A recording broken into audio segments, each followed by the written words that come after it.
All right, everyone, this is Inland Block Media. My name is Kyle Kerrigan. This is James SB. James SB. So you hear on the very first interview, I would say, that's a sit-down interview podcast style. So this will be released on YouTube, our website. Okay. I have a partner, Dawn. I don't know if you ever met her. I think I have. Yeah. Sweet girl. Yeah, no, she's definitely been around, and it's definitely interesting, and it's funny because we get people walking by. Yeah, I've seen that. I think it makes it look cool. Yeah, no, that's cool. But yeah, so welcome, bro. Yeah, so tell us a little bit about yourself for people who don't know. I'm from San Bernardino, California. I make music, and just focused on that, and growing and networking and trying to get to the next level. Cool. All right. So yeah, no, welcome. This is like I said. So this is the Inside Podcast. This is going to be for anyone inside the IE. Okay. I'm going to be interviewing artists, restaurants. I'm going to be going to businesses, and we're going to throw a little California history in there. Okay, sounds like a vibe. Yeah. So I haven't heard of anything like that here in the IE. I don't know about you. No, I definitely haven't. Yeah. So yeah, welcome. So you got a project coming out. It's a joint project. Joint project? With Ydfilmz. Okay. Got about like 7 songs. Should be dropping on the 25th of this month. Okay, so 5 days? Yeah, 5 days away. Nice. Yeah, no, I'm glad I got you in before, just so we can kind of promote it a little bit. Do you have any song snippets or anything that you want to play? We can. Cool. So yeah, if you want to search for that. This Saturday, I'm going to be filming with Don, and we're going to introduce ourselves and then Block Media. Okay. So we'll have a little podcast going on there. This will be the first official podcast. I don't think it probably over the phone do it justice. Okay. Yeah, no worries. Cool. So what's the name of the project? The World Is Yours. The World Is Yours. Okay. Yeah. I came up with the name. Made the cover. Made the tracks, the set list, kind of gave me creative control because he's a busy guy. Right. He does a lot of videos, he always in a studio session. So, I just wanted to, bring value, help out where I could and get it going, and get the ball rolling with the project and, get it uploaded and published and stuff like that. So. Yeah, for sure. Yeah. Okay. How different is this project from your other ones that you've released? I was in the driver's seat the whole time. There was songs where he would come up with the hook, and I would just write my verse, or I would come up with the hook, and he would just go off of that. One thing I could say about YD, we're alike in a way where we can cook up on the spot. Oh, okay. You know what I'm saying? We're just playing beats. We start cooking up. Yeah. And then once I got something, he starts writing, and we just lay it. So that was refreshing, because some people be like, oh, well, I'll have it to you on Friday. Right. Or and you gotta wait. I gotta go sit with this. Or, it's just very organic, a good vibe. So is this the first type of relationship with the producer that you've had? Dude's more than a producer. Dude's an engineer. Dude is a videographer and an artist as well. Okay. So that's everything right there. Right. This is my first ever joint project. So wow. Yeah. Okay. It was a fun experience, making it. So what led up to you meeting him, and what made you guys decide that you wanted to do a joint project? He shot my video for what's it called? In the Night. Okay. And then after that, he was like, "Hey, I mess with you. If you ever need something shot, don't even worry about the price. I got you." Yeah, dude been showing me real love. Okay. And we just been going from there. He's talented. He's a talented artist. So I just been showing up to the studio. We'll cook something up, and then we'll put it aside, And then we had enough stuff put to the side to where we could make a project. So that's what happened. So I've seen you perform live. You know, your stage presence is good. It's getting there. Yeah. You know, I think I performed maybe like 10 times my whole life. Right. So each time I feel like I'm learning something, or I'm approaching it a different way, or you know, getting more comfortable. What's the mindset that you got to get into, like when doing a show? Like, for me, it's about preparation. Like throughout, like let's say it's Monday and the show is on Friday. Right. I'm getting my set together, my 3 songs, and then I'm playing those. You know, I'm finding the instrumentals so I can have them on my flash drive, and then I'm just, you know, playing those songs over and over, making sure I have it. You know what I mean? Yeah. And just believing. You know, being confident. You know, knowing that it's gonna be a good show, knowing that you're gonna do your thing, because if you're nervous, people are gonna see that as you perform, kind of shit. And then I feel like if that confidence is built up, even if you make a mistake or think you make a mistake, some people won't catch it if they don't know your music. That too, and as long as you don't stumble, right? You know what I mean. You can make a mistake. You can miss a word, but you got to keep rolling. Right. You know what I mean? Yeah. So. It's just like the radio.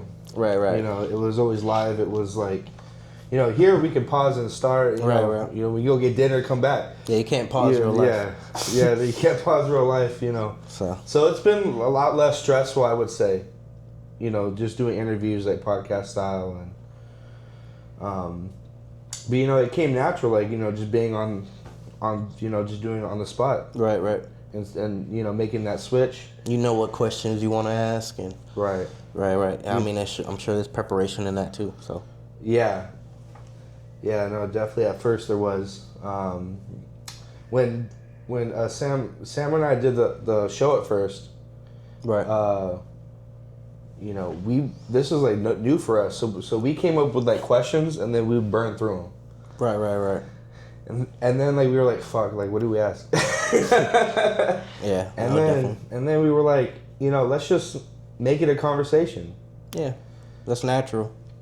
And so we started doing that, and then we got better over time. And then, you know, he's had health problems, so, you know. Prayers up for him. Hope he gets soon. Yeah. Good Wilson. You know, I need to hit him up soon, actually.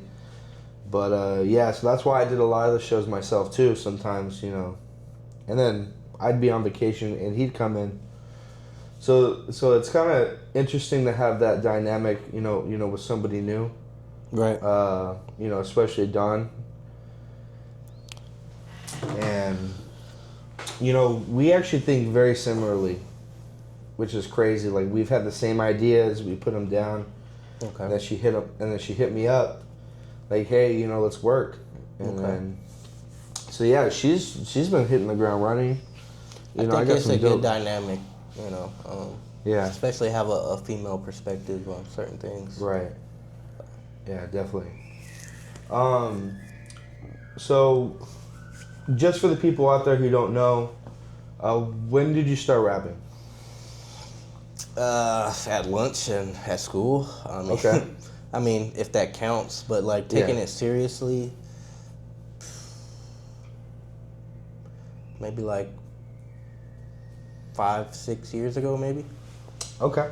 Like, or at least like recording, or like recording music, or focusing on music.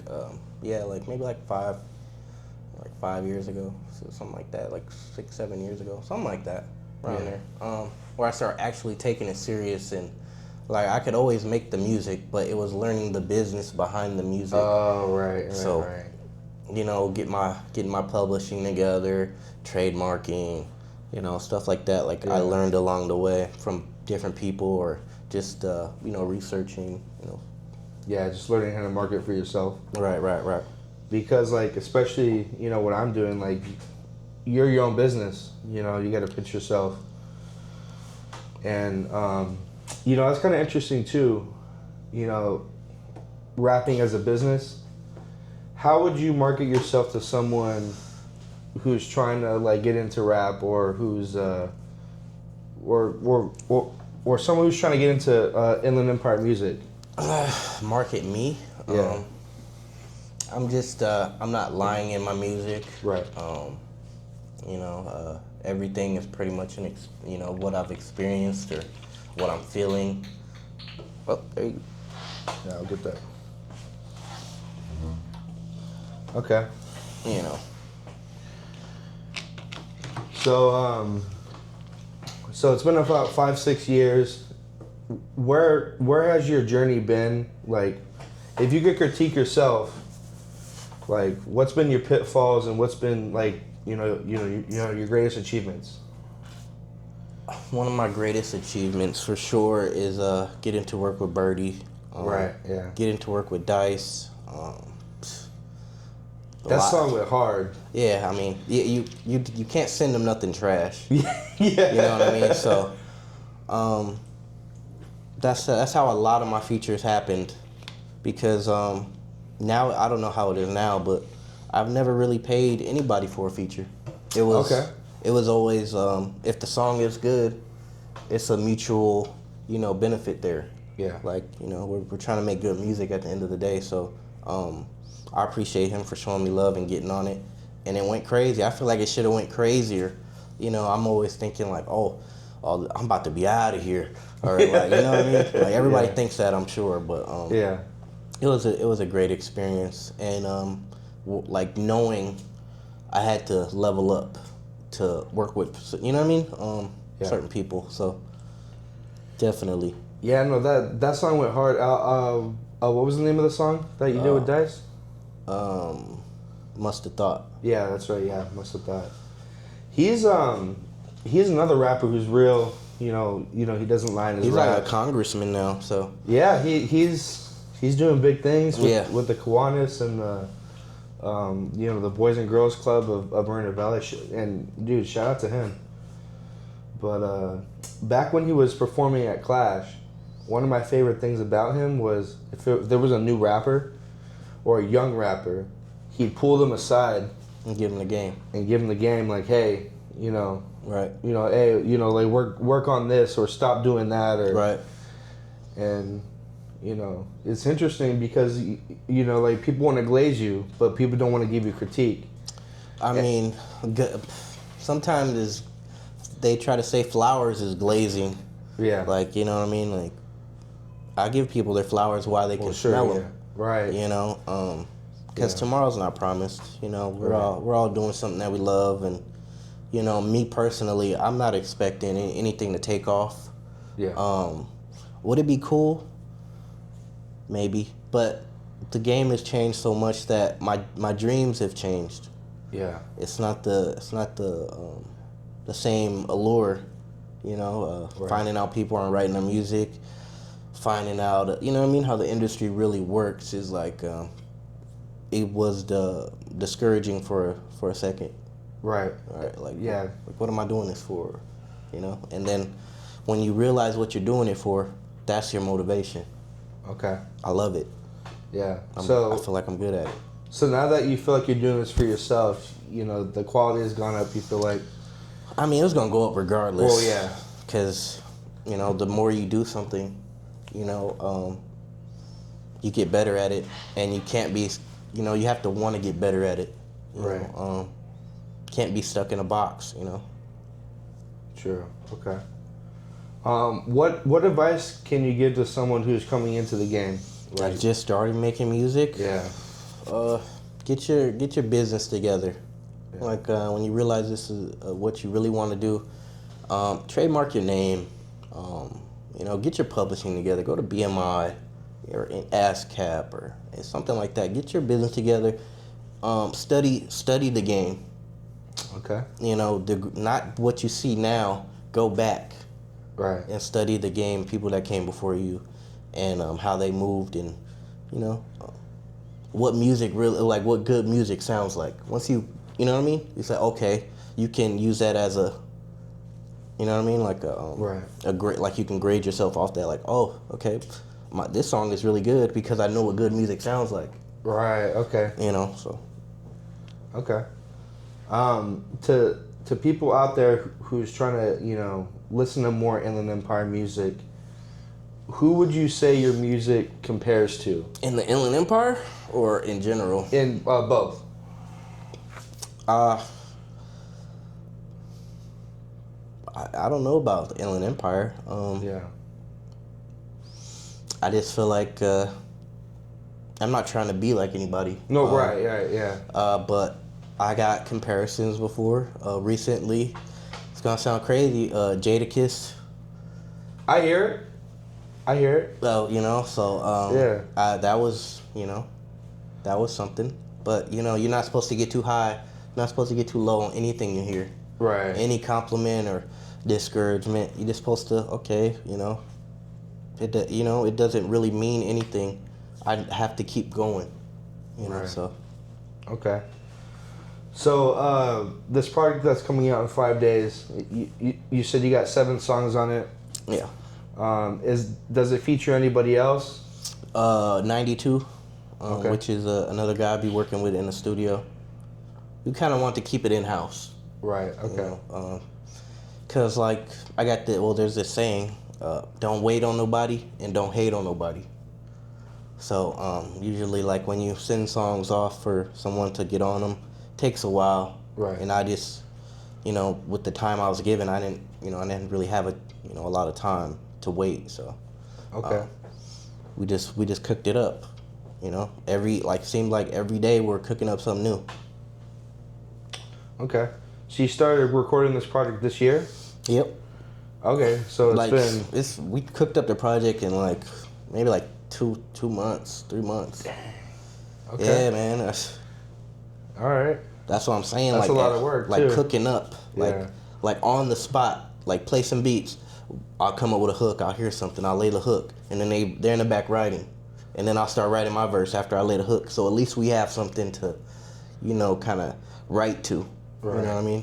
The concept is very important. Right. Do you plan on performing these songs soon, or? I have a surprise. Okay. I can't really speak on it. All I can say is when they try to close the door on you, climb through the window. Okay. That's all I can say. Soon. Okay. So yeah, we'll definitely be eager to hear that. And definitely let us know so we can, help market it too. You'll probably be there. Okay. You'll probably already be there. I can't really say. Okay. Oh yeah. Okay. If you know where I'm, you know what I mean. You'll probably already be there. All right. Sounds good. Yeah. Yeah. It's gonna be. It's gonna be an interesting evening, especially the song I chose. Okay. To do. Yeah. It's gonna be. All right. Might be some feathers flying in the air. Who knows? But yeah. Yeah. So he's gonna con you up the event and leave. No, I'm gonna stick around. Yeah. What I usually like to do is when I get to a show, I don't drink. Right. Until after I perform. I'm the waterman. They call me Waterboy Adam Sandler until after I get off stage. Yeah. And then I'm feeling celebratory. Okay. I wanna, shot of Patron or Salt Lime Tahine Modelo. Okay. Something like that. So, yeah, it's gonna be interesting. I want to keep it under wraps. Yeah. All right, so we'll definitely be on the lookout for that. And then Block Media definitely be on the lookout. We'll definitely market the event. The next big event I'm doing is 909 Day. Oh wow, then, really? Yeah. Okay. So I'm gonna be filming out there. Okay. I just might see you there. Okay. Yeah. Well, I saw you last year too, I think. Yeah, but you're gonna probably see me in a different way this year. Okay. Cool. All right. But yeah, no, it's that's the next big event. Don just did an event. Infinite TGM had a show in Pomona. Okay. On Sunday. I think I seen her at downtown. I think I seen you there too. Oh yeah, for the Juneteenth event. Right. Yep. I was definitely in the building. Yeah. It was a good show. Yeah, I actually ran the entire show. Oh wow! give yourself a pat on the back, man. Give yourself a pat on the back. Thank you. Yeah. But and then I'd say it's 70-30 Justin. You know. Okay, Justin is prime. Yeah.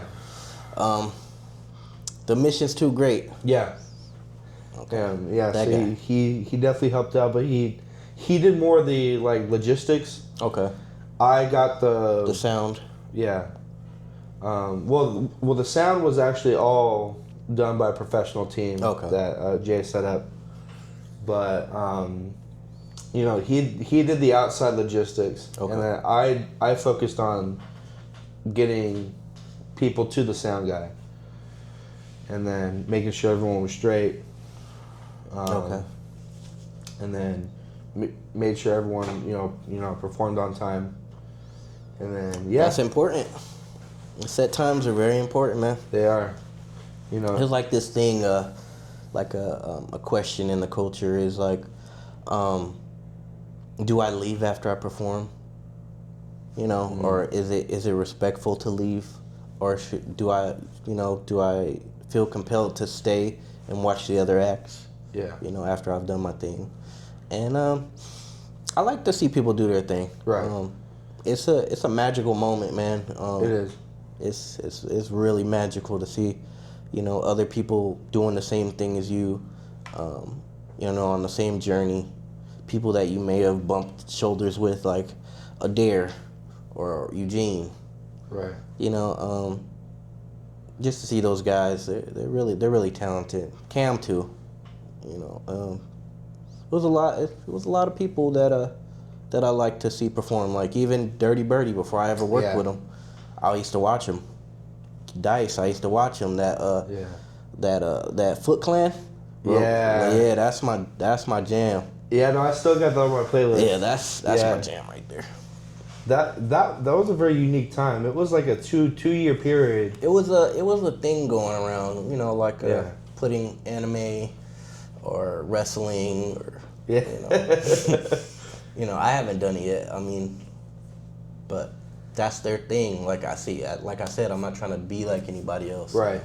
I watch cartoons too, but I don't, you know, people are more passionate than others, and they speak about what they love, so I'm all for it.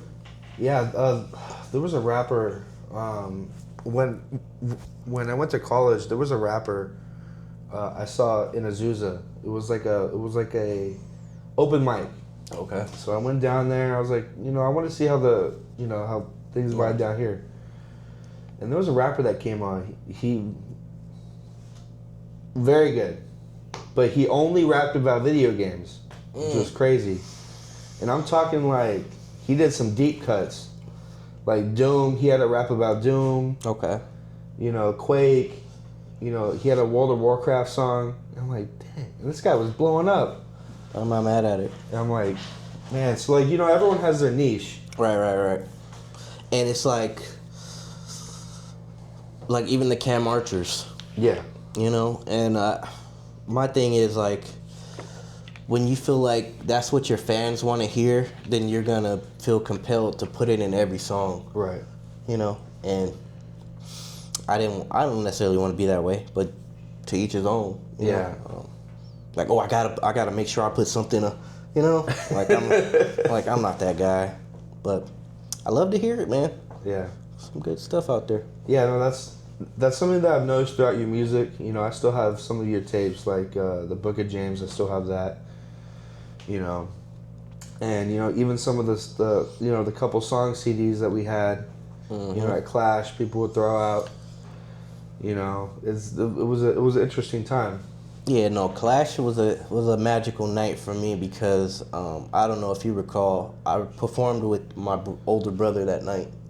Never done, like, he used to make music, or he still makes music, I don't know. But we had a song, and that was pretty much a memorable night for me because it was the first time we ever performed, you know, a song together. Yeah. So, yeah, that was a good night. I felt like I did my thing, you know. Yeah, definitely. No, if I didn't kill it, I think Dryden killed it that night. He always does that. So yeah, no, he's another guy I'm trying to get out there, you know. But you know, he's got his family. Oh yeah, he got a store. Yeah, he got a lot of things going on. So definitely shout out to Dryden. There's not enough music venues over here that are all ages. That's the part that sucks. I mean, does all ages complicate things? I mean, because let's say the police kick in the door, and you got a 15-year-old with a bottle of Henny. Yeah. That you didn't know. Yeah. You didn't know he was 15, but the police that was underage drinking, and then they blame you. You know, so. Yeah, no, there's definitely a lot of Sometimes 18 and over, is the way. We had it pretty controlled at Clash. We never had any instances, but we had to make it legal. There was an area you had to drink. Okay. And you had to at the door show your ID to get a wristband to get into that area. Right. So that was my job for a lot of years. Was they called me the beer garden troll. Because I would sit outside and I'd look for the wristband. Right. And you look for the beer and then you look for the wristband. Yeah. If they had a beer, let me see your wristband kind of thing. Okay. Yeah. So that makes sense. And you weren't allowed to leave that area if you had alcohol. Right. You're supposed to take it to the head then. Yeah. Right. Or, you could chill in that area the whole night. That's cool too. Right. And then we also had a green room. And then you had to be 21 to enter that. Mm-hmm. But that was mainly for artists too, whoever artists brought in. We didn't really let regular people get up there. Right. As you should. Yeah, so it was, and the people would smoke up there. And oh yeah, man, that's at every show. Yeah. You smell that devil's lettuce somewhere, burning. But it's funny, so Ryan, who actually works for IBM too now, shout out to Ryan, they actually ran the record store, which was called Cat's Alley. And is that in Pomona?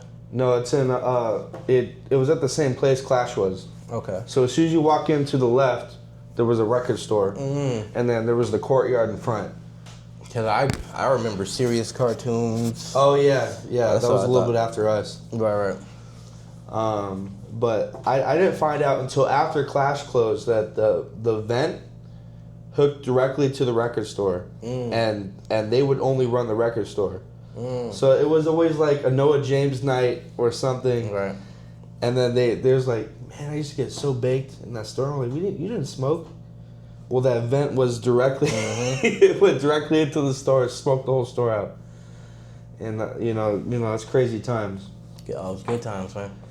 I want to create something like that again where we could, because, everybody got kids now. Well, except for us, but. Right. I was trying to be responsible, Yeah. Pull out and stuff. Yeah. No, for sure. But yeah, no, if we can create that environment again where, kids can come and fuck around and, build it and they will come. Build it. And maybe it just is a face for them, or maybe one of them goes, hey, maybe I want to do this. And then that's the next generation right there. Is they come that's around. Another part of it too. I'm here because I love it. I'm here to inspire. Yeah. Let people know that it can be done. Right. I just make it look easy, even if you think it's hard. Yeah. I always give game. If I see something that someone could work on, or if I see something that will take them to another level, I'll tell them, or a program, anything. Any resource that I know about that I feel like can help you, I'm gonna let you know about it. So. Yeah, no, we want to start throwing these networking events, but also throw shows too, where it's hey, if you ever and I want to get I want to get professionals and also people who've been in the game for a long time. People like you, people like Cam, to just be all right, I'm gonna go up there. This might be my third time performing. Right. I'm gonna perform. You give the pros, you give the cons. You tell them, hey, this is what you could be working on. Right. No, definitely, because I remember my first ever show was I was gonna ask you that. I think it was called The Hub. Yeah, in Grand Terrace. It felt if it was Colton. No, Colton. I'm sorry. Yeah, Colton? No, we used to throw shows there. It was a biker bar. The venue is Grand Terrace, I think. Yeah. No, I was thinking the venue, but that's the actual name of the place, I believe. Yeah. So the Hub, I think I was. It was a biker bar, right? Lord knows, I was just. I have no idea. No, the first time I had a song with C.J. Simmons, Cedric, Jig, and I messed up, and they said, and they stopped it, and they were like, "Oh, have you ever performed before?" I said, "No, that's my first time ever performing," and they just clapped it up, and everybody was there. I mean, it wasn't like that. Nobody made me feel embarrassed. It was like kind of like a, reinforcement, right? Kind of like telling me like, "Oh, work on this," or, I didn't know about how to prepare at that time, so. Once that broke that ice, I just got better every time. Right. Okay. Yeah, there's that's one of the things I like about IE music, is because everyone's here to uplift or. Not everyone. Well. But I mean, I get the gist of what you're saying. I'll say 85%. Right. And that percentage isn't that high in LA or San Diego. No, yeah, definitely. But it's definitely a lot higher. Everyone wants, everyone's has some sort of beef or that wants to bring it out, or it's just. But I mean, people confuse ego with confidence. Right. And when you're overly confident, sometimes it makes other people that aren't as confident uncomfortable. I agree with that. Big time. And it's different. Like, okay, let's say I was arrogant. Okay. But I was trash as an artist. Right. It wouldn't bother you because, like, this guy has to be crazy. He's delusional. But when you can support your arrogance, or you know what I'm saying, it becomes a problem. Yeah. Like when he's actually good, it can become a problem. Yeah, because then it's some sort of intimidation factor for them. Because they don't have, yeah, just like, chickens telling eagles to stay on the ground. Right. Because they can't fly. Yeah. Like, you're making me uncomfortable. Stay down here with me, bro. Like, you don't got to worry about flying and, Yeah, definitely. Yeah, no, I get that vibe too because I'm an extrovert. And in college, I figured that out because I had all of my roommates introverted as hell. Okay. So I would go out to this party and I'd live it up. I'd shoot the shit at everybody. But some of them are too shy. Yeah, and some of them are too shy, and one of them started beef. Like, they make it about something, but it was really about that. Yeah, and I was like, bro, this is brand new. Like, we got to go home and squash it now. Right. We got to squash it. Because we actually, and one of the roommates that I had beef with was in my room. I believe it. Yeah.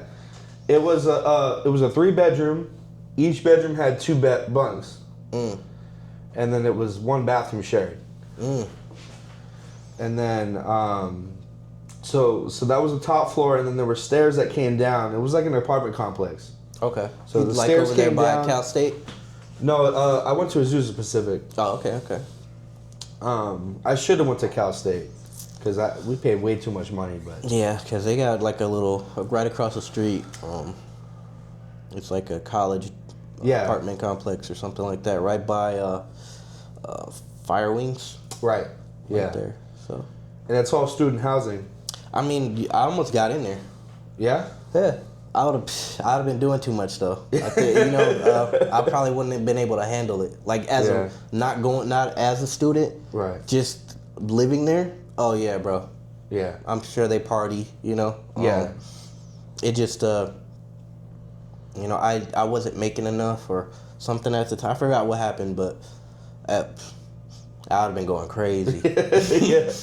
Yeah, dude, that music that would have been a good opportunity for you to launch your music too. Because my mind wasn't even thinking about that. I was thinking about I probably could have sold studio time because I'm kind of an engineer myself, but I was You know, I was trying to have a college experience without going to college.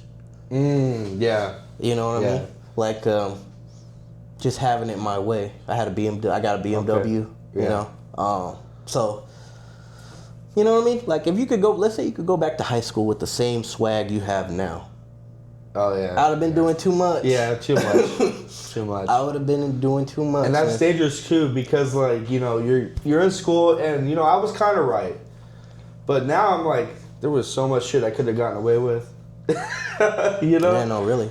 Yeah. It's like the women, you know. Oh yeah. I was no, I wouldn't say, you know, like shy. My approach was probably not as refined as it is now. Right. So, yeah. Same here. You know, I missed a lot of shots, but you got to take those shots. Yeah. You know, you got to, man. Yeah. Good times. Good times. Yeah. What was it that Wayne Gretzky said? He said you miss 100% of the shots you don't take. Oh, that's a fact. You know, nothing is out of your league unless you think it is. Right. The moment you think it is, it is. Yeah. Yeah. Because then you put a ceiling on it, and that's what you don't want to do. Exactly. And that's something that, you know, I'm trying to teach, like, you know, my younger sisters too, and even my younger brother. Like, Yeah. you know, you have to just shoot for the stars, and even if you land on the moon, you're way higher than the trees. You Yeah, know? it was that shoot for the moon. Even if you miss, Yeah. you know. So it's that, and you can't get discouraged because life is Right. a loop of ups and downs. You know. Yeah. There was times where I felt discouraged. I felt like I wanted to quit music sometimes. You know, I wasn't receiving what I thought I should be receiving. You know, and that could be for multiple reasons, but I had to keep going. Yeah. You know, like when you find something that you're good at, not just you think you're good at. You know, when other people are telling you, "Hey, man, you got something, bro. You got something. Right. Keep going, keep going." Like you have to see that through. You know, so. Yeah, exactly.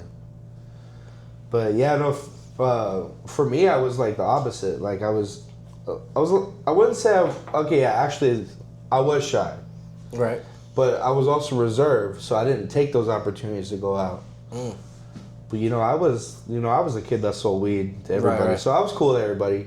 Right. You know, I was the diplomat. Like, you know, I'd help squash beefs and then also make money off of that. As you should. Off those opportunities. But back in the day, we used to have this. So I actually graduated from Ukaiba High. Okay. And there's a skate park they built a few Hey, years I've been before. there. You been there? So It's really meant for bikes. Feels like. you know, yeah, I noticed that It's too. like everything is huge. So I mean, I kind of got into like, you know, going quarter and learning all that kind of stuff, transitions and stuff like that. So Yeah. good times. And like I wasn't a pro either, but you know, I could kick flip and I could, Yeah. you know, That's all you needed. You know, like grind a little bit and then fall. Right. But like, you know, I wasn't like, Gerald Huston or Yeah. you know, or Tony Hawk. Yeah, definitely. But that was pretty nice. You know, kids whenever they had beef, they go after school. They And go fight to up there. and all the kids would sit on the bowl, And watch. and then it'd be 3 rounds. You know, you cut it up and then squash it out. Shake hands and take it on home. Yeah, but you know those are like, you know, I wonder if I could just go to those kids at the bowl and sell weed, and I did. I mean, yeah, it's crazy, man. Because Yeah. that's another thing. Like, we were all underage drinking or smoking. Crazy. Oh man. Crazy. And you gotta understand, like, morality. Like, you know what I mean. History repeats itself. Right. But things get lower, and some things get higher. Technology is getting higher. Morality is getting lower. So, people are doing, Lord knows what now. You know what I mean? So, Yeah. And we were just smoking weed and drinking. So It was crazy. That was like, YouTube came out in like the 2000s, but this was like the height of YouTube. Like, right. everyone realized the potential that could have come out with that. Right. So this was like between 2010 and 2015. You know, it was like, It was before the algorithm. yeah, it was before the algorithm. Because you can't just find people that are nobody or because the algorithm is keeping you from finding certain things. Like, right. It's crazy, bro. I'm telling you. Yeah, It's crazy. Yeah, now it's super complicated, like SEO, KPIs, the algorithm, like You got to do so much settings. Yeah. So all now kinds it's like of you got to research your stuff. Oh, you got to at a certain time. Right. You got to drop at a certain time so viewers, like, you know what I mean? Like, people watch it, or it's more at this time of day, or it's so much stuff, man. Like, I just want to be an artist, but nowadays you're forced to be a content creator. Right. So, yeah. It's I love what I do. I love hip hop. I love making music. I just feel like at times it's an oversaturation of nonsense. Like people that didn't study the art, didn't study the art form, didn't like listen to classic albums, or they just do it for a look. And then you see those people blow up, and it's discouraging. Yeah. So it's been a journey. Right. So. What's something you've always wanted to learn about the IE that you've, just, like growing up, now you're... What I've learned or what I would like to learn? Yeah. You can't be soft, especially in where I'm from. Yeah. Don't tread on me. Mm-hmm. Right. Stand your ground. You just can't be soft, and you mind your business, and you can't be soft. That's right. it. This mind your business, and can't be soft. That's one thing I would tell the kids. If you're in, if you do the crime, do the time. Don't say nothing. Yeah. That's it. I mean, those three things are gonna keep some people alive. Right. That's probably why I'm still alive. Mm-hmm. Yeah, no, it's for me it'd be like, don't apologize for being yourself. Exactly. Don't ever try to be someone you're not. And if you're not invited, don't go. Don't ask. Right. Yep. That's another one. Another one. Stay out of the group chats. No, I mean, depending on the group, depending on it's fun.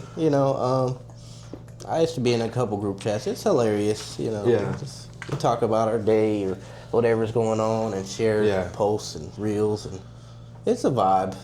But it can get tricky. Yeah. It's a lot of gossip. Right. I'm sure in like different group chats, there's different topics being talked about, or different people being talked about. Yeah. So it's cool to be in a group chat with like-minded individuals, but like once there's like 30, 40 people in there, it's too much. Like you don't know 38 of them. It's just like it's 5 to 10 people is. Yeah. That's all you need. Right. In a group chat. Yeah. I have a group chat for business, and it works well. I have group chats for coworkers. Right. To talk like, work stuff. But it's like, I tried that like 2 years ago. I was put in a group chat with my roommate. And then his coworkers, who I knew, but, I wasn't like... Privy. And, it got out of hand like real quick. Like people would start arguing, fight. Oh, wow. It spilled on the work. So people were like fighting at work. Oh, man. I've been seeing some crazy things, man. Like boyfriends showing up fighting because their girl's doing something. Yeah. Oh, man. At the end of the day, they're going, bro. Like don't be tender. They're going. She's going. Yeah. All it takes is an argument. Yeah. To pop it off. What's crazy is so like I'm talking to my younger sisters and my younger brothers, like they don't like have house parties really. It's different. They have takeovers. But like, it's not like someone's throwing a party and everyone shows up. Now it's like sleepover kind of stuff. Right. Kickbacks. Kickbacks. You know, gatherings. You know, that was the hype for me was, you know. Parties. Yeah, parties. I used to be at every party in San Bernardino, feels like. Yeah. And it wasn't like everybody would go home. You might get beat up. You know, might be a squabble, a scrap, you know, but nobody was really shooting like that back then. Right. But when they were, it was, you get the hell out of there. Right. You know, I remember, kid you not, there was like this gate like this tall, like from the ground, like me standing up, right? Yeah. So, me and my friend went to this party over there by like Paris Hill, I think it was, and shots rang out. And I remember like, without touching the gate, I jumped over the gate without touching the gate at all. So, and my friend was like just in shock, like that. Adrenaline makes you do crazy things. Yeah. So, good time. So I'm glad I made it out of there. Yeah, there was this drug. It's not really around too much now because of that whole fentanyl shit, which is bad news. But Spice, you remember Spice? Oh man, shit, dude, they were going crazy off that. They were just some people brought it to this party, and it was in Calamasa, and there's a wash that separates Yucaipa and Calamasa. And the party was on the bottom. It was like on the house on the very bottom. Like if there was a river, the house would be gone. Okay. And people were like, oh yeah, no, it's weed. You know, try it. And I'm like, I shouldn't have because it was Spice. Right. Well, you didn't know. Yeah. Like Smokey. But it was also someone I didn't know. And that's then two things. Yeah. So I was smoking, and all of a sudden, that wash became a mountain. I'm like, how the fuck am I getting out of here, bro? Oh yeah, man. It was some crazy stuff. I remember Spice. I seen like some little goblins in the tree or something. Yeah, this ain't it, bro. Dude, yeah. Good times. This is some stupid shit as a kid, but you gotta. Yeah, that's how you learn life, and. I mean, you don't necessarily gotta. Well, no, you don't gotta, but like, you know, you gotta make those mistakes too. I mean, experience builds character. Right. Experience builds a lot of things. Like, if you put your hand on the stove, you know it's hot. Your experience is gonna tell you not to do that again. You know what I mean? So, yeah. Sorry it happened to you. I was trying to talk to my younger sisters. You know, both of them were in high school. Right. And they're like, they didn't get the concept. I was like, it's a party, everyone showed up. There's Nas tanks and all kinds of stuff, man. Yeah. The last real house party I went to was in college. And I was writing papers in this English class, and I had a partner. Two of my partners, one of them, his cousin was David Beckham. So I went to David Beckham's house in LA and met him briefly. This house party was lit. This mansion. Some people dove off of the fucking balcony into this table, and it was some college shit. You know, like that sounds crazy. You know, like Animal House. And you don't feel it because you're drunk. No, but the next day, you know, it's just a vibe. Yeah. You know, the next day, like jumping through a table. Yeah, I'm sure you don't feel it right at the time. Dude. You know, people. You know, and that guy came out of nowhere, speed of light, boom. I was like, damn. I don't even know where he jumped off from. Like, right. You know, it was a pong table, but. And then, funny enough, the other guy. He was a troublemaker, you know, he did drugs too, but at the time, his dad was the chief of police of the city I stayed at. And I had this apartment complex, and I parked 13.7 feet away from this fire hydrant. And they got me parking 15 feet away and gave me a ticket. So I call him, I hit him up, I'm like, hey, can you talk to your dad, this and that? And I used to write papers for these guys. These guys used to pay me to help them write the papers. And he goes, yeah. And so I get a call from a blocked number. Say, hey, this is so-and-so. Can you meet me down at the station? I go down to the station. I walk through the building. I'm walking through this police station to the chief's office, and I have a meeting with him. That's And not what you know, it's who you know. He goes, here, let me see the ticket. He ripped it up, dude. He said, don't worry about the court. Don't worry about anything. That's power. I was like, damn, dude. But, you know, I feel like kids don't really have those experiences now. Or it's a lot more low-key. You know, it's... You know, it's definitely, it's good to have friends in high places, for sure. Right. And, the world is changing, man, every day. You know, and then, you know, we got... You know, I'm just trying to set my siblings straight because, you know, ain't nobody was a guide for me. Right. You don't want them to get used and abused and tossed and lost. Yeah. Yeah, I mean, it's hard to do because outside of you giving them guidance, you have peer pressure. I feel sorry for girls that move a lot because they're doing whatever to impress, or they're willing to do whatever to feel like they belong. Yeah. You know, so it's it's very tricky. It's tough out there. Oh man, the world is a cold place, man. But yeah, no, it's like I see, like, you know, I'm really close with my youngest sister, and she's going into high school. Okay. And you know, it's all gossip and stuff. You know, she's trying to like, tell me the tea, right? What's going on. I'm thinking like, man, some of these girls don't have the guidance, you know, or older brothers, even parents to protect them. Parents. It's like my parents were, well, my mom, she put me on punishment. Yeah. Like, have you ever woke up and your TV was gone? Yeah. She was that vibe. Yeah. Now, my mom was well, growing up, my mom was single. Okay. And she's an old school Catholic Latina. Okay. So if I didn't act right, she was gonna beat you. It wasn't just a hand.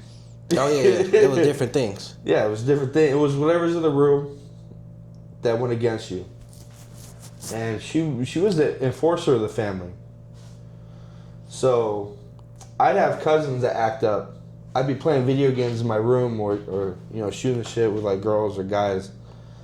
And I'd hear crying come in, and it'd be my little cousin.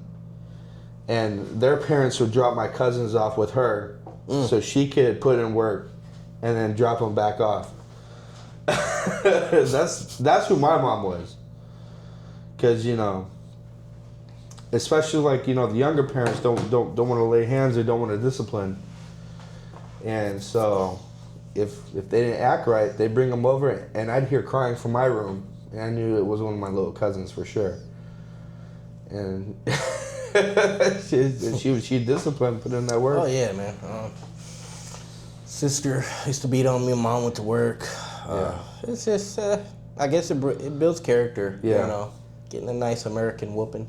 You know, sometimes, but yeah, I appreciate it because a lot of people that I went to school with aren't here anymore. Right. A lot of people that I went to school with are probably in jail doing life because they didn't have someone that cared enough to whoop them or cared enough to tell them that, hey, you couldn't go outside, you're on punishment, get your grades up. Yes. Everybody has it different, you know. Yeah, there's a lot of, you know, right when fentanyl came out, when I graduated, I lost a lot of good people. That's the thing, because me personally, all I need is marijuana and alcohol. Yeah. Anything other than that, you're walking a line that could be, you know, something you can't come back from. Right. You know, like people like get their face frozen or. Yeah, I've seen that. Some crazy stuff out here, man. For real. Yeah, that's, you know. It's crazy. But you know, I don't smoke anymore, but you know, I haven't, you know, in a long time. But you know, I shortly after college, or during college to shortly after college, I was a bartender, so I got into alcohol, a lot. I wasn't a booze hound, but right now I'm a tequila connoisseur, so I collect tequila and I drink tequila. That's where it's at.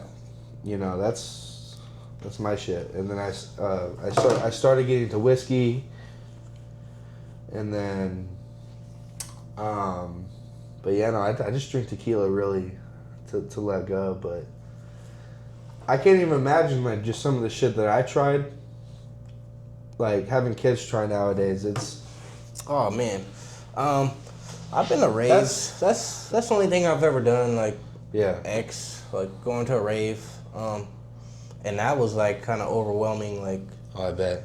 But for some reason, it makes the music sound better. Yeah. Good times, man. Good times. Yeah. Yeah, I remember you ever called the Fox Theater? Yeah, I remember that, yeah. That was the spot. I was doing numbers in there. No, really, literally. Yeah. Because, like, skateboarder, like, right. Hesh, just being not a regular African American, I was introduced to like different kinds of music. Like I was a lot of first black guys. Like oh, I've never been with a black guy before. I was like, you know what I mean? I can move in any room. Right. So. And I can still like go to the cookout and shoot dice with you. Yeah. And, you know what I mean? So it was like. Right. Yeah. No, I owe a lot to skateboarding and that environment. You know? Definitely. Okay. Yeah, for me it was so my dad, both of my parents are older. They're about to be 70. Yeah, my mom's up there. And, I'm the youngest, so. Oh, are you? Yeah, so my mom's like damn near 80. So. Yeah? Yeah.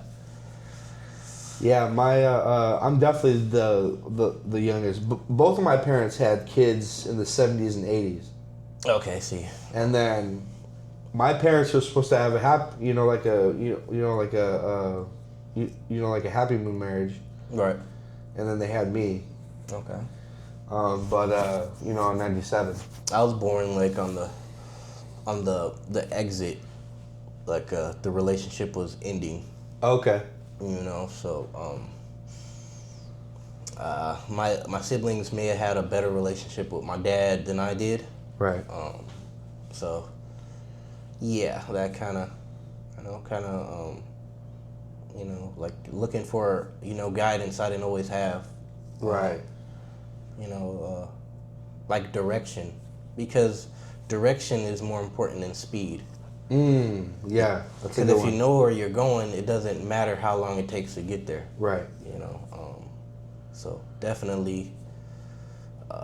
That was a little part of the character development for me. Right. Does stuff like that enhance your music, or is it like a basis by basis thing? Do you feel like?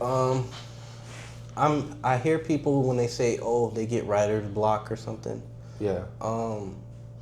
I never really experienced that. And people told me like when you do to just go out, people like Curtis King, like I learned a lot from him, like watching his videos and things he would say, like just get out and go out and do something, go for a walk, that kind of helps. But helping with my creativity, because the breakups, I go after a breakup, I go crazy.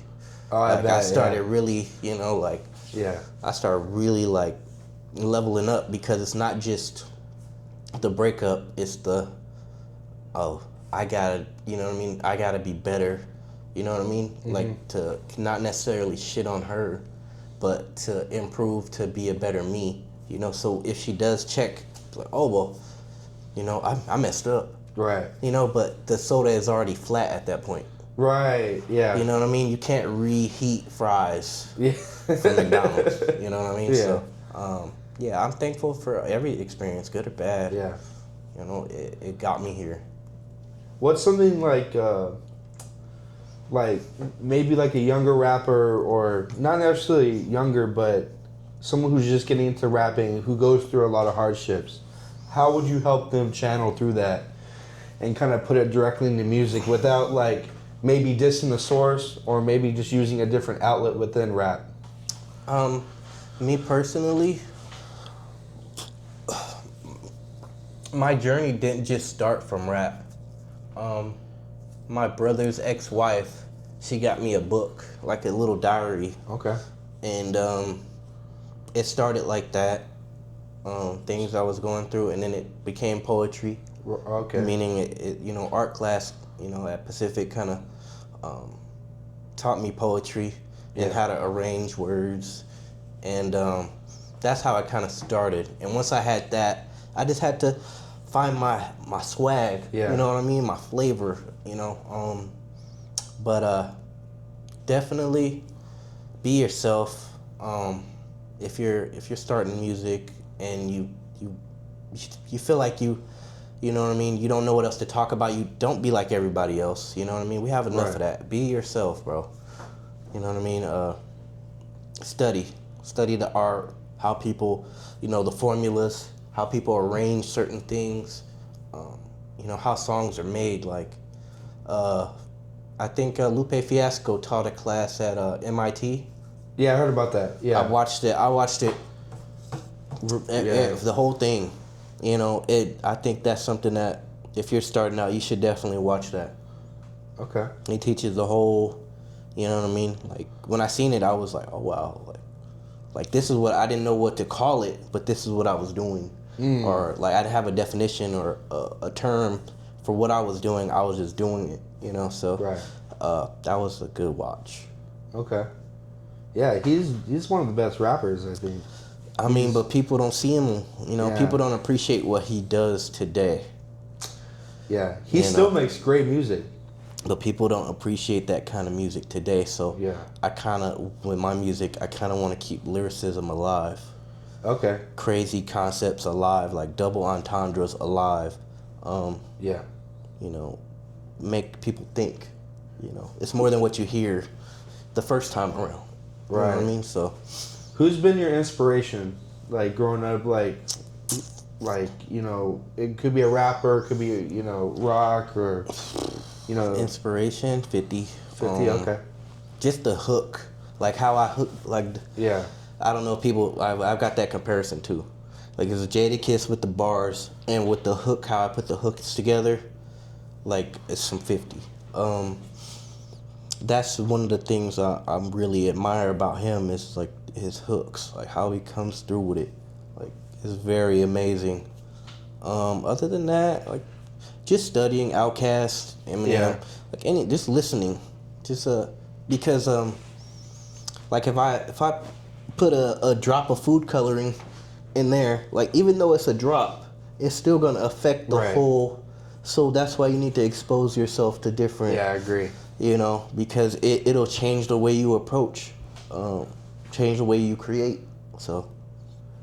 Yeah, my dad listened to it was mostly 70s rock. Right. A lot of Led Zeppelin, a lot of so I got exposed to that. My mom also listened to 70s rock, 80s rock, Elton John, Billy Joel. We used to have that. Idol. Yeah, Billy Idol. We used to have those mixtapes in the car all the time, play them in your Saturn. And then one day she brought home a mixtape, and it was the Marshall Mathers LP. Yep. And my older brother and older sister were like, Mom, like you listen to rap? Right. And she goes, I was at the store and it was recommended to me. So she put it in and she fell in love with rap. And actually, she bought me a Chameleonaire CD. Okay. Yeah, she said, "Yeah, let's listen to this together." Yeah, he was on fire at that time. Yeah, this was like 2006. Okay. So this was like Pimp My Ride at the height. Okay. He was dropping mixtapes left and right. So that's how I got into rap, was Eminem, a Chameleonaire, and then I started listening to I got big into Nas. Right.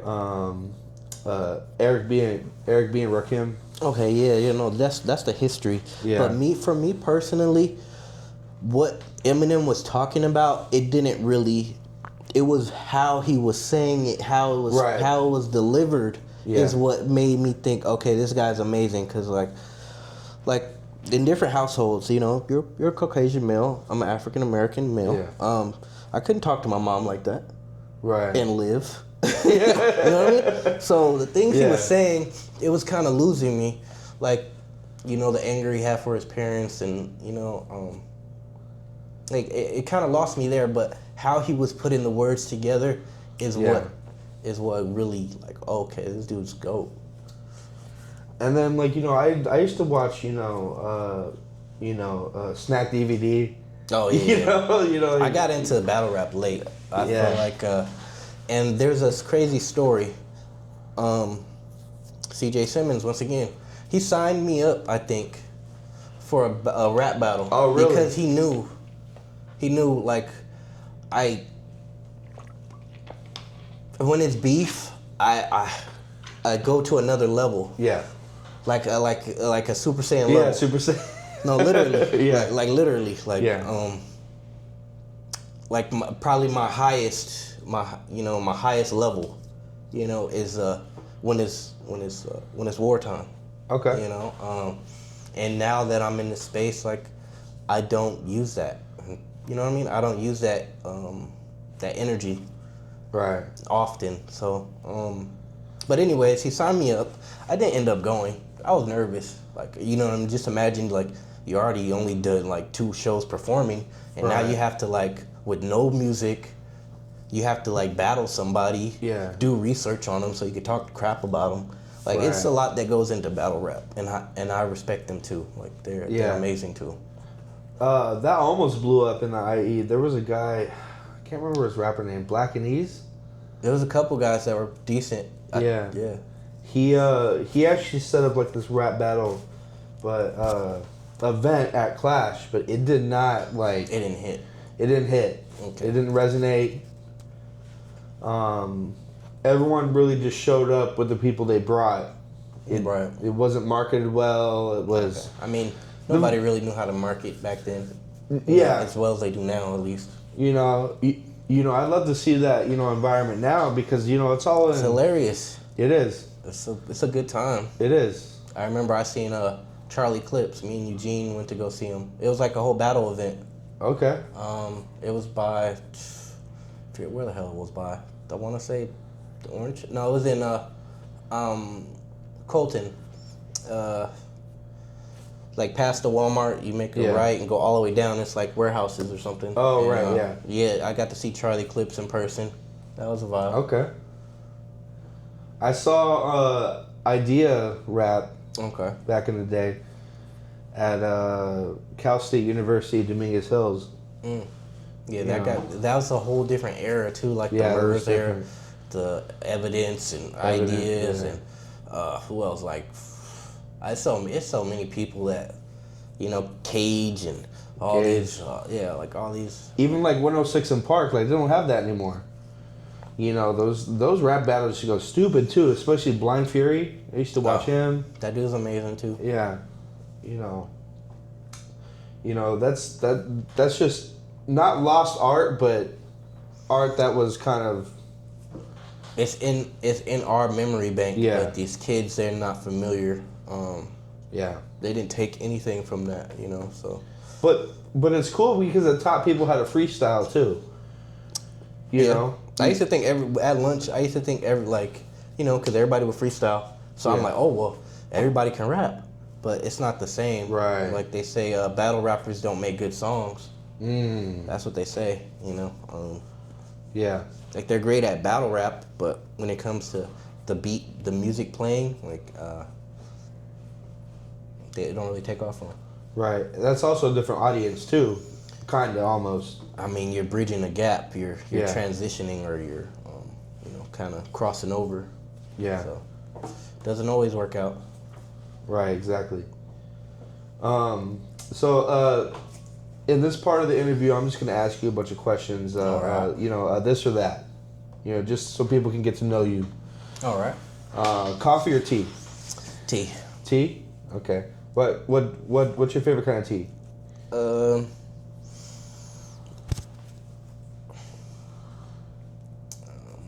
There's a couple. Let's go McDonald's tea. That Okay, busts. McDonald's. That busts. Yeah, I like green tea. Green tea. A little matcha maybe. Yeah, matcha. Yeah, matcha's good. Matcha hits. When in college, I had the experience to go to Africa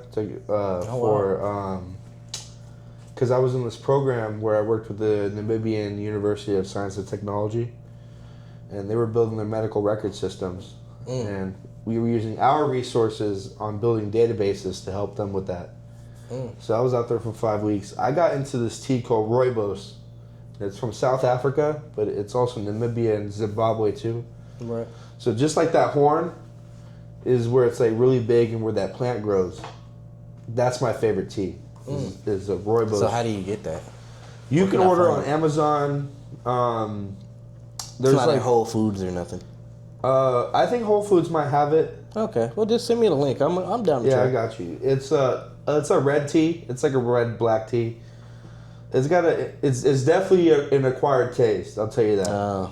It's one of those. Yeah. So I mean, if so is anything, coffee. But go ahead. you know, I might just give you a couple bags, and if you like it, you know, you can. If I don't, I'm gonna give it back. Yeah. I promise.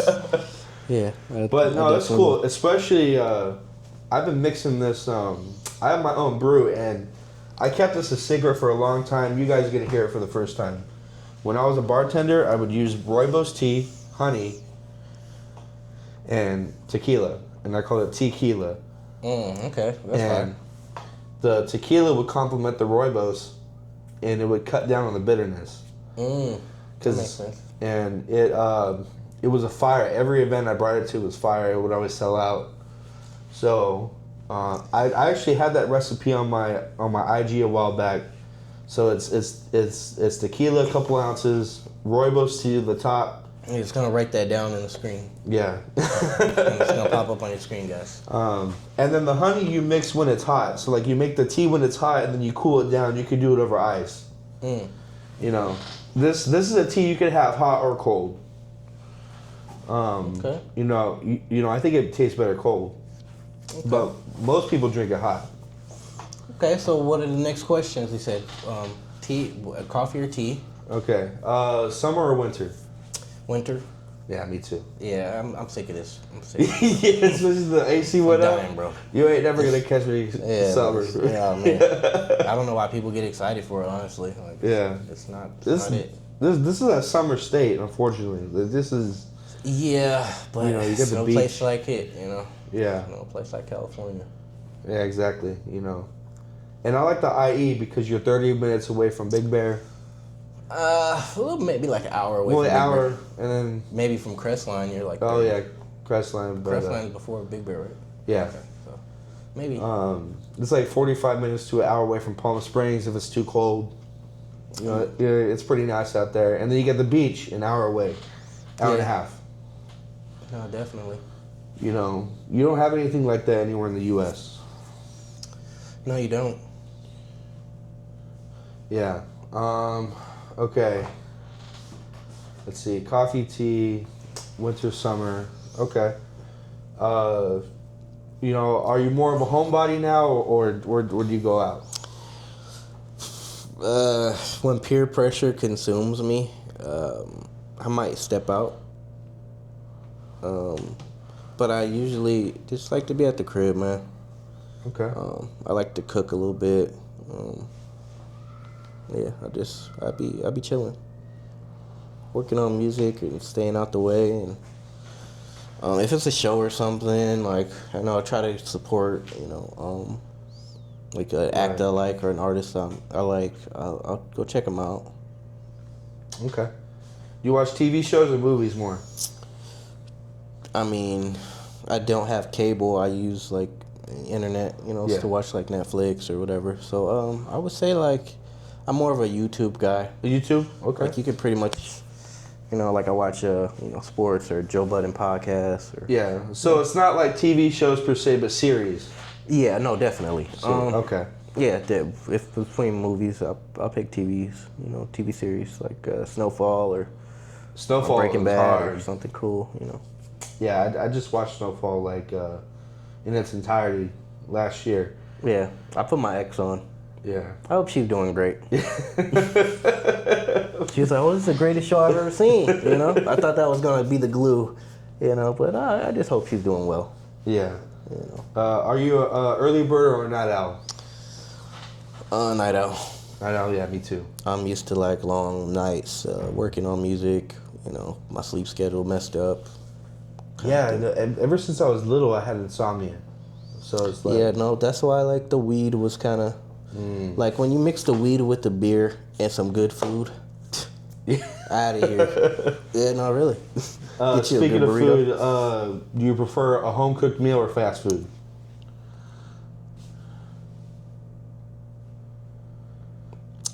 It's kind of tough because... Well, yeah, because it also depends on who makes it too, right? Right, not even just that. It's like you don't want to wait 40 minutes. You want to eat right now. Yeah. You've been hungry all day. You've got to wait another 45 minutes. So, Amapola, clutch. Okay, yeah. Definitely. My go-to is I don't know if it's a secret menu item, but you get the Verde pork burrito. Okay. With rice. You putting this on? Okay. Yeah. Thank me later. Guaranteed bust. And that's at Amapola? Okay. Just imagine, like, you remember the pork fries from Taco Bender? Yeah. It's the same recipe, not fries, in a burrito with rice. Fire. Yeah. Go get you one, man. Yeah, you put me on. Yeah. Yeah, to hit the timestamp. Yeah. What's your favorite city to perform at? The Dino. Dino, yeah. It gets a bad There's rap. nothing like culture. It's nothing like home, you know? I can get off stage, drink a beer, and take my ass home. Yeah. You know, and that's probably like 15 minutes in any direction, probably, you know? So, I love it, man. This is home. So, like in song, you hear me say Big Dino. People say Big Inland. Right. But I'm not concerned about, like, the whole inland as much, you know. Yeah, I'm from the inland.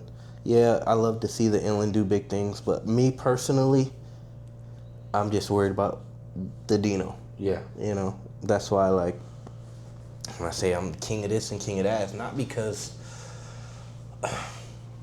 you know, I just feel that way. It's because my ability makes me feel that way. Yeah. And if it was ever put into question, like, oh, well, no, you're not. Well, do you rap better than me? Can you rap better than me? And when I realized that didn't matter, I started getting money. Right. And now I can say, hey, I don't just rap better than you. Right. Because that's I don't know if we're gonna go deep into that, but because yeah. you know, when people try to exclude me from certain things, that was my motivation. Right. What's the most important thing on the planet? Money. Yeah. So Okay. that's how, you know. Right. That's how I maneuver. Because you don't care if I rap better than you. Rap being the greatest, one of the greatest rappers to ever breathe, it doesn't get me in the door. Yeah. You know, so I just focused on what matters, man. You know, I let all that shit go. I'm cool with a lot of people that I wasn't probably cool with a year ago. Yeah. You know, just having uncomfortable conversations, and you know, you're always wrong, you know, in some way, you know, and you have to acknowledge that and reflect on that and have conversations about that to kind of find to kind of ease the, you know, the static, or to get past the problem, you know. So I'm here, man. I'm thankful that I've grown mentally, Right. you know, enough to to do that. I didn't care. I wanted violence. Right. You know what I mean? That's like, because that's a part of hip hop that makes people uncomfortable. Right. They love to see Kendrick versus Drake, but when it's me versus you, then it's a problem. Yeah.